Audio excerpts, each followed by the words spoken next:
ഞാനിന്നിവിടെ ഉണ്ടാക്കാൻ പോകുന്നത് ആപ്പിൾ അച്ചാറാണ്. ആപ്പിൾ അച്ചാറിന് വേണ്ടി ഞാൻ ഒരാപ്പിളാണ് എടുത്തിരിക്കുന്നത്. അപ്പം ഞാനൊരു ചീനച്ചട്ടി അടുപ്പത്ത് വെച്ചിട്ട് ഒരു സ്പൂൺ എണ്ണ ഒഴിച്ച് കൊടുക്കുന്നുണ്ട്. പിന്നെ കടുക്, ഉലുവ അത് പുറകെ ഇട്ട് കൊടുക്കണം. പിന്നെ വറ്റൽമുളക്, പിന്നെ ഒരു 2-3 വെളുത്തുള്ളി ഞാൻ എടുത്തിട്ടുള്ളൂ.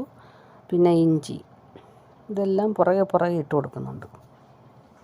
അതൊന്ന് വഴണ്ട് വരുമ്പോഴത്തേനും ഒരു 2 സ്പൂൺ, ഒരു ചെറിയ സ്പൂണാണ്, 2 സ്പൂൺ അളവുള്ള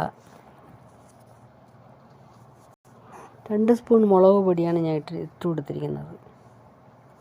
അതൊന്ന് ചെറുതായിട്ട് ബ്രൗൺ കളറായി വരാൻ വേണ്ടി ഞാനിങ്ങനെ ഇളക്കി കൊടുത്തുകൊണ്ടേ ഇരിക്കണം.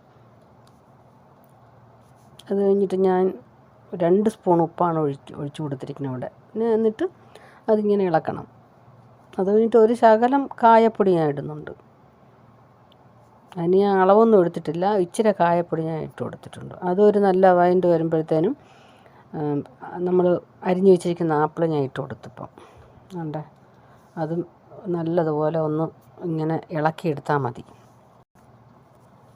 ജസ്റ്റ് ഇങ്ങനെ ഇളക്കിക്കൊണ്ടിരിക്കണം, അല്ലെങ്കിൽ അത് കരിഞ്ഞു പോകും. അതിൽ വെള്ളമൊന്നും ഒഴിച്ചില്ലല്ലോ. 1 സ്പൂൺ വിനാഗിരി ഞാൻ ഒഴിച്ചു. ചെറിയൊരു ശകലം വിനാഗിരി ഒഴിച്ചിട്ടുണ്ട്. എന്നിട്ട് അതേപോലെ ഇളക്കി കൊടുത്തുകൊണ്ടേ ഇരിക്കണം.